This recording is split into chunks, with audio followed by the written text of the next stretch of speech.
Welcome to online study bytes. मैं हूं प्रतीक्षा। अगर टीजीटी पीजीटी में आप अप्लाई करने जा रहे हैं और हिस्ट्री आपका सब्जेक्ट है तो आपके लिए ये वीडियो इम्पॉर्टेंट है, क्योंकि प्रीवियस ईयर के पेपर एक इम्पॉर्टेंट रोल प्ले करते हैं आपके आने वाले एग्ज़ाम के लिए। क्योंकि आपको बहुत सारे डाउट्स क्लियर होते हैं, आपको पता चलता है, आपको एक आइडिया लग जाता है कि किस तरह का क्वेश्चन पेपर आता है, कितने क्वेश्चंस आते हैं, किस तरह का लेवल होता है। और इन्हीं सब के आधार पर आप अपनी तैयारी को कंप्लीट करते हैं आपके आने वाले एग्ज़ाम के लिए। तो ये वीडियो है 2005 टीजीटी का, और जिसमें आपको हिस्ट्री से संबंधित क्वेश्चन दे रखे हैं। तो पूरा वीडियो ज़रूर देखिएगा, जिससे कि आपको पता चल जाए कि किस तरह के क्वेश्चंस कहाँ से सबसे ज़्यादा पूछे जाते हैं। तो चलिए स्टार्ट करते हैं और देख लेते हैं टीजीटी 2005 का हिस्ट्री का पार्ट। फ्रेंड्स, अब आप मुझे फॉलो कर सकते हैं अनअकैडमी लर्निंग ऐप पर। प्लेलिस्ट में जाकर अनअकैडमी लर्निंग ऐप डाउनलोड कीजिए और वहाँ सर्च कीजिए प्रतीक्षा आचार्य। वहाँ आप देख सकते हैं सभी कोर्सेज और अपडेट पा सकते हैं मेरे न्यू कोर्सेज के बारे में। सभी लेसन्स देख सकते हैं और डाउनलोड स्लाइड्स करके उनको कभी भी ऑफलाइन देखा जा सकता है। तो अनअकैडमी लर्निंग ऐप पर सर्च करना मत भूलिए प्रतीक्षा आचार्य। टीजीटी 2005 के हिस्ट्री के पार्ट का पहला क्वेश्चन है, जगमोहन उड़ीसा के मंदिरों के किस भाग को कहते हैं?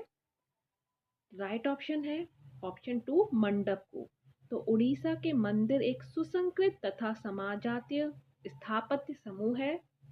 यहाँ के मंदिरों की बनावट का नक्शा एक सा ही था, जिसमें दो भाग होते थे। देउल के अंदर जो दक्षिणी मंदिर के विमान के तुल्य है प्रतिमा रहती है और उसके ऊपर शिखर होता है। उसके सामने एक मंडप अर्थात अंतराल को यहाँ जगमोहन कहा जाता है। नेक्स्ट इज, चोल राजाओं के शासन काल में उर क्या होती थी? ऑप्शन आपके सामने है, राइट ऑप्शन आपको बताना है। तो चोल राजाओं के शासन काल में उर क्या होती थी? राइट ऑप्शन है ऑप्शन 1 सामान्य ग्राम सभा। नेक्स्ट क्वेश्चन की ओर बढ़ते हैं। तो यहाँ पर थोड़ा सा पढ़ लेते हैं। चोल राजाओं के शासन काल में उर सामान्य ग्राम सभा होती थी। यह सामान्य मनुष्यों की संस्था थी। उर की कार्य समिति को आलुंगड़म अथवा गड़म कहा जाता था। नेक्स्ट है, चंद्रमा पृथ्वी के चारों ओर घूमता है और पृथ्वी सूर्य के चारों ओर घूमती है। यह किस विद्वान ने सिद्ध किया था?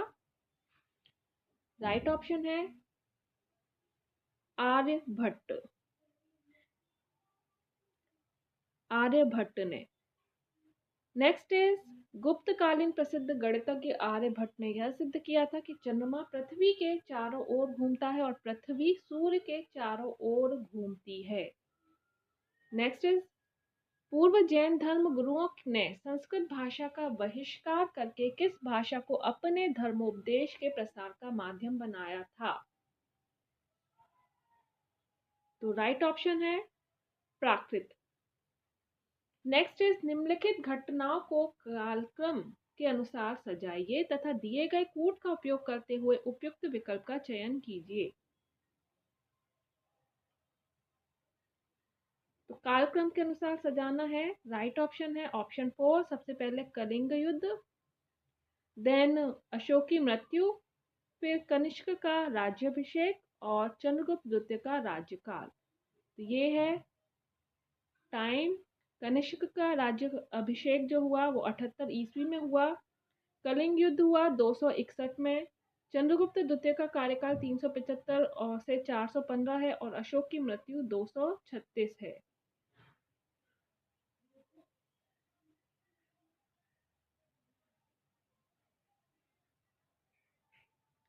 तो यहाँ आप देख सकते हैं कलिंग युद्ध ईसा पूर्व है 261 ईसा पूर्व, तो सबसे पहले यही हुआ है। उसके बाद हुआ है अशोक की मृत्यु 236 ईसा पूर्व। फिर आया है कनिष्क का राज्याभिषेक और फिर है चंद्रगुप्त द्वितीय का कार्यकाल। नेक्स्ट है, नवपाषाण काल में वह कौन सा स्थान था जहां से बड़ी संख्या में हड्डी के बने औजार एवं हथियार प्राप्त हुए हैं? राइट ऑप्शन है चिरांद। नेक्स्ट इज, राजपूतों के साथ मेल मिलाप की नीति अपनाने में अकबर का मुख्य उद्देश्य था? सही जवाब है ऑप्शन 4 मुगल साम्राज्य की शक्तिशाली बनाना, मुगल साम्राज्य को शक्तिशाली बनाना। नेक्स्ट है, किसी दिल्ली सुल्तान के शासन काल में इब्न बतूता भारत में आया था। तो इब्न बतूता जिस शासक के शासन काल में भारत आया था उनका नाम था मोहम्मद बिन तुगलक, MBT। अफ्रीकी यात्री इब्न बतूता सुल्तान मोहम्मद बिन तुगलक MBT के शासनकाल में 1333 ईस्वी में भारत आया था। ये सन भी आप ध्यान रखिए। इस यात्री ने MBT के समय की घटनाओं को अपनी पुस्तक रेहला, रेहला पुस्तक का नाम है, रेहला इब्न बतूता की पुस्तक है, उसमें वर्णन किया है। नेक्स्ट है, निम्नलिखित घटनाओं का कालक्रम की दृष्टि से सजाइए एवं नीचे दिए गए कूट के आधार पर उत्तर का चयन कीजिए। राइट ऑप्शन है फोर्ट, ख, घ, क और ग। तो ये कालक्रम आप देख सकते हैं। बाजार कीमतों में सुधार अलाउद्दीन खिलजी के समय में हुआ। फिर पृथ्वीराज चौहान की पराजय तराइन के द्वितीय युद्ध 1192 में। राजधानी स्थानांतरण मोहम्मद तुगलक के समय में। और कुतुब मीनार का निर्माण कुतुबुद्दीन ऐबक के समय में हुआ। सूची मिलान, दो का मिलान करना है। एक तरफ राइटर्स हैं और दूसरी तरफ दे रखी है उनकी पुस्तकें, तो बताना है किस राइटर ने कौन सी पुस्तक लिखी है। तो सही जवाब है अमीर खुसरो ने लिखी है तुगलक नामा। इब्न बतूता रेहला, जो अभी आपको बताया था। मिनाजुद्दीन सिराज ने लिखी है तबकाते नासरी। और जियाउद्दीन बनी की है तारीख फिरोज शाही। तो इसके आधार पर जो सही ऑप्शन आ रहा है वो है ऑप्शन 3, काका 3, खाका 4 यानी कि, और गाका 2 और घा का 1। राइट ऑप्शन 3 है। तो यहाँ पर आप देख सकते हैं बुक्स बता रखी हैं कि अमीर खुसरो तुगलकनामा, इब्न बतूता रेहला, मिनाजुद्दीन सिराज तबकाते नासरी और जियाउद्दीन बनी तारीख फिरोजशाही। नेक्स्ट है, तुर्कान चहलगानी कौन थे? तुर्कानी चहलगानी कौन थे?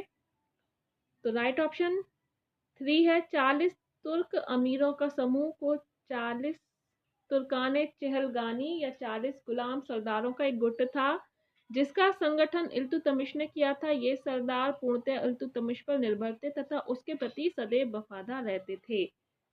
नेक्स्ट है, तुर्क शासक शहाबुद्दीन गौरी ने पृथ्वीराज चौहान को किस युद्ध में पराजित किया? राइट ऑप्शन, तराइन के द्वितीय युद्ध में 1192 में।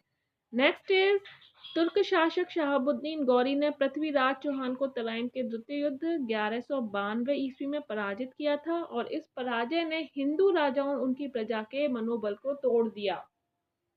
संपूर्ण भारत में भय की भावना व्याप्त हो गई और इससे मोहम्मद गौरी की भारत विजय सरल हो गई। नेक्स्ट इज, कुषाण काल में मथुरा मूर्ति कला का एक प्रमुख केंद्र था। यहाँ मूर्तियां किस पत्थर से बनाई जाती थी? तो राइट ऑप्शन है ऑप्शन 4, लाल बलुआ पत्थर। तो ज्यादातर मूर्ति आपको लाल रंग की देखने को मिलेंगी मथुरा के म्यूजियम में। नेक्स्ट है, वे अमीर जिनके पूर्वज मुगल शासन में पहले ही से सेवारत होते थे कहलाते थे। सही जवाब है ऑप्शन 2, मिर्जा।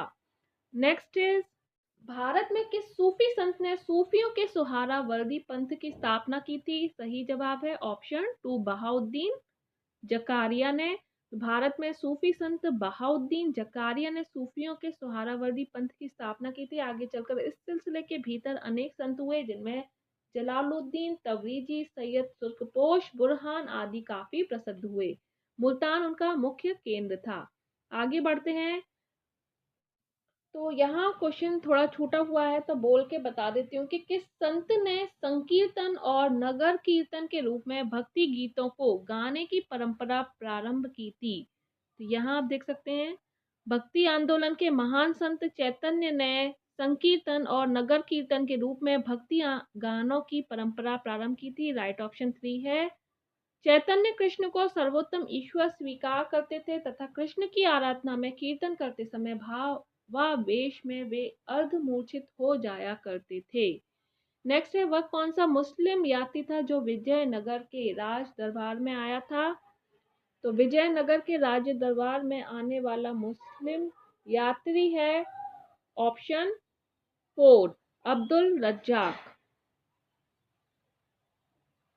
फारस का प्रसिद्ध राजदूत अब्दुल रज्जाक विजयनगर के शासक देवराय के दरबार में आया था। ये ध्यान रखिए, अब्दुल रज्जाक जो है वो देवराय के दरबार में आया था। उसने विजयनगर साम्राज्य एवं देवराय की भूरी भूरी प्रशंसा की है।